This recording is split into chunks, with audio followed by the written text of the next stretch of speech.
Well, thank you for the introduction, and thank you all for being here. And thank you, Braden, for your amazing testimony. I would assure that your pictures appeared on posters as being wanted in some way. My picture has appeared on magazine covers as being the most dangerous woman in the province of BC. But for all the right reasons, right? It's always standing against the government.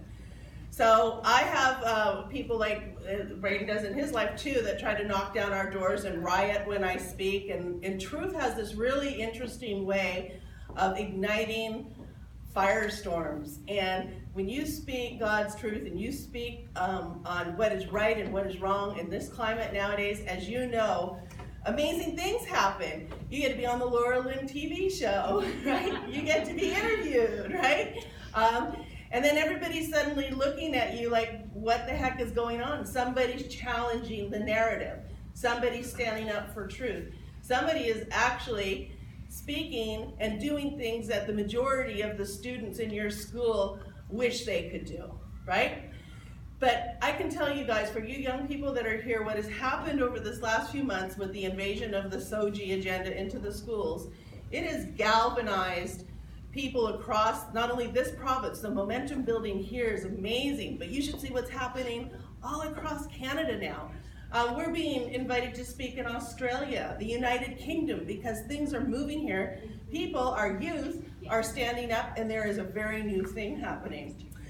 So one of the things that has transpired as we've been speaking to the pastors across Canada, and especially here in the Lower Mainland, and I will tell you, as a person, my work is out in the world, okay? We hold rallies, 800 people show up in Terrace, arenas are filled in Prince George, Bevan Park Arena overflowing. We have funny stories about all these places because the rent-a-mob, shut down free speech, and all those other people tend to follow us around. Except one time the Hells Angels helped us out with security, and we actually had more cops than we ever did because they were there to watch the Hells Angels watching us. It seems somewhere in my travels I helped one of their family members, and they take family very seriously. And so when they heard we were having security problems, they raised up a few brothers to come and help with security, and it was quite an amusing situation. But these are the things that happen. It's never boring in my work. You never know what's going to happen. You get to see miracles every day of what's transpiring just because people are standing up and speaking truth and not just remaining silent. It's an incredible opportunity to be on the front line of all this stuff that's going on. And there's some very cool stuff going on. So as I've been speaking across the churches here, especially in the Lower Mainland and in different youth groups with different cultures and communities, it's the youth that keeps coming to me and saying, Kari, my parents don't have a clue what we're having to battle in the schools. My parents have no idea what's really transpiring in the culture. And I don't care whether you're homeschooled or in the church or in the world, this culture is being designed to be altered. There is dysfunction. Drugs almost make sense these days from the lunacy that's happening out there as we turn upside down what is true, what is reality, what is male, what is female. At what point do we say enough is enough? And I've been so blessed to see these youth stand up and go, empower me, give me the tools, give me the language, tell us how to fight back on this stuff, stand with us. And one of the first things I did when I heard about what was happening in Bateman is I phoned your principal. I said, you mess with any of those kids, my lawyers will be in there. Each one of those kids that's not accounted for as far as attendance goes, they have a lawyer, okay? So any nonsense like that, I want to tell you because you are going to be encouraged more and more, and not encouraged because of what people are saying around you, because of what's driving your heart. There's going to come a point, just like for you students, where you say, I don't need this nonsense. Like, how much are we going to be inundated with this? How much are we going to allow our minds to be polluted? How much are we just going to give over to this insanity and go along with everything we know is not true, right? Everything from pronouns, right, to, at what point, would you just like to see your school kind of purged of the propaganda and politics associated with sex activism? Yeah. I think so. And this is supposed to be your education. This is supposed to be equipping you with the tools to do what you need to do to be successful in life. And instead, your time is being, I'll use Ethan's words, wasted. And I go, wow, man, that young man's got it, right? Why? Your time is valuable. Your headspace is valuable. Your knowledge base is valuable and should not be being wasted on things that are not going to assist you in life but are designed for a political agenda. Now, I use the term sex activism. Sex activism I do very carefully because I have a lot of friends in the LGBTQ community. And every one of those friends does not agree with what's going on. They are being used, and I would say that if we were had more time here to talk about cultural movements like socialism and fascism and communism and all those other things, we could delve into what's really transpiring here and what's really being altered on our culture. But right now we have dysfunction, right? We have kids who are being trained to be victims, right? Instead of encouraging you to be strong, healthy individuals, we are robbing you of that identity and giving you this weird one that is not going to assist you in life. And I've seen this now with the youth. You're rising up all over this province, and it's a good thing. The churches, okay? I used to be very frustrated with the churches. The church leadership owes you young people a big apology. We have not been on guard for this nation.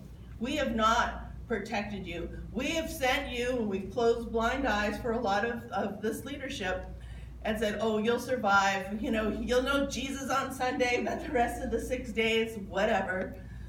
And I can tell you there's a great amount of apology going on within the church leadership at this point.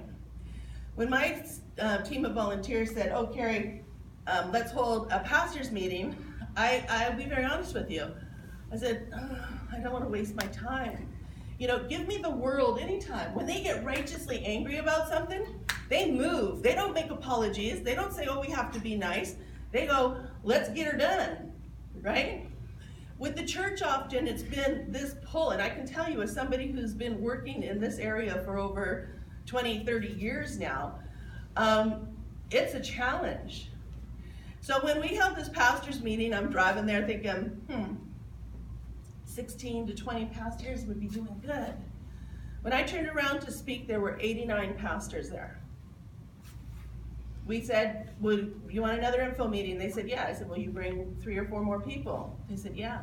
The next meeting had over 200 pastors. There is something happening here. And we work with all communities, okay? We work with the Sikh community, the Chinese, all the different cultures everywhere. But what I'm happiest about is seeing the church finally take a stand on these issues. And we need this more and more.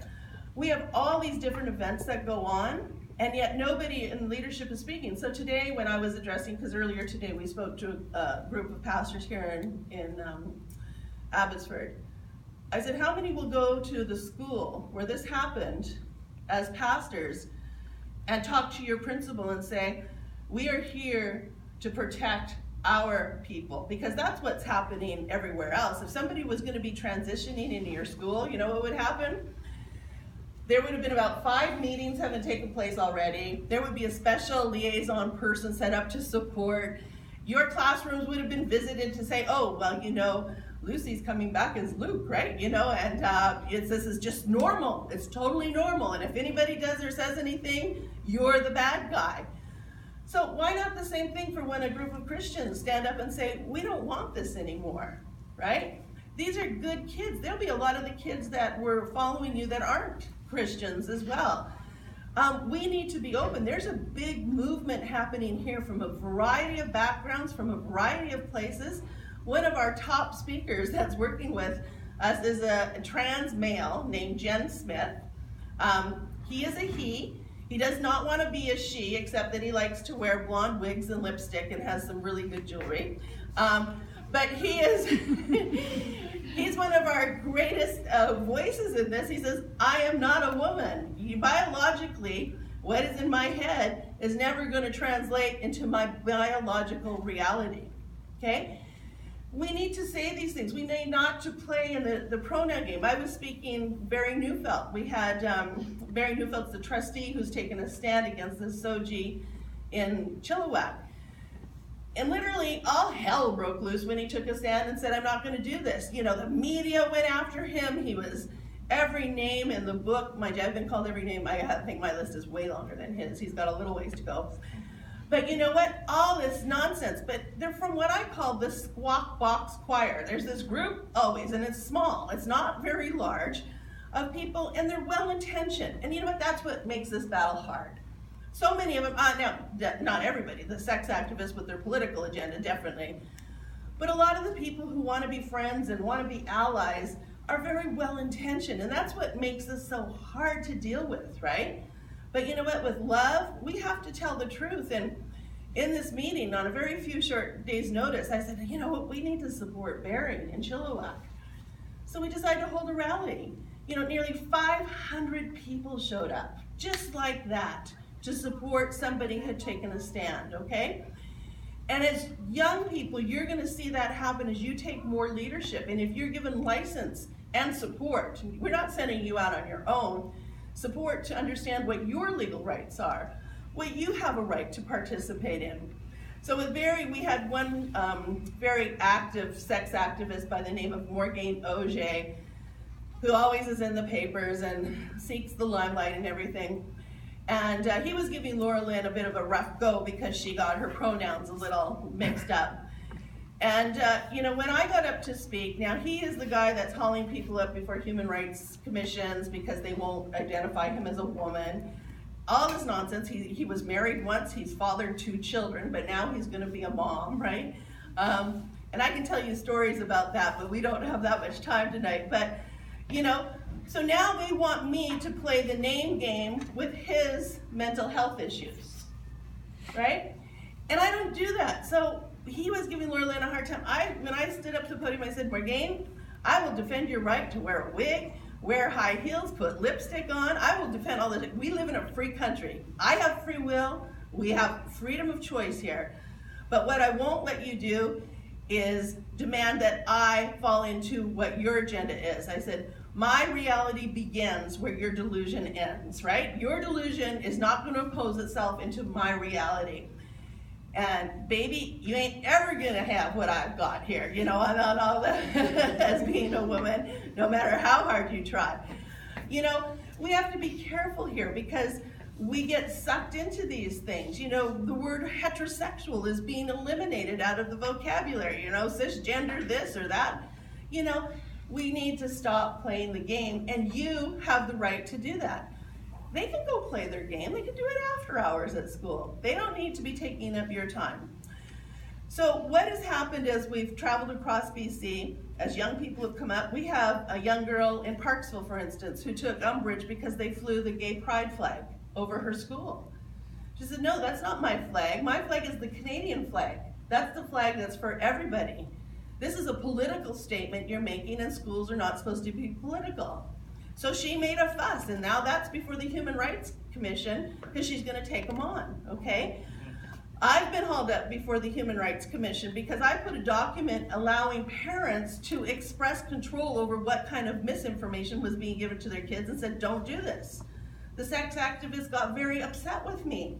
So they hauled me up before the Human Rights Commission, okay, which is a quasi-court, is similar to a judge. Notoriously known for being what we call left-wing politics. They don't always make the right decisions. But you know what? The day when my secretary said, oh, Kari, they're calling you up, I said, hallelujah, let's do this. Let's do this war. And typically, good, well-intentioned Christians kind of capitulate, and they go for mediation, and then they apologize. And then they are sorry that they offended somebody, and they pay a ridiculous amount of money and promise never to do it again just to get out of the situation. We are in a cultural war, and you guys are on the front line of that. So when I have an opportunity to go and do something, I win. So it took 2 years for us to finally get to tribunal because I wasn't supposed to do that. I was supposed to get scared and go, oh, bad Kari, naughty, naughty, naughty Kari. She'll never do that again. But I don't have that in me. I don't have that in me to play games. I don't have that in me to give over my rights, the land that I have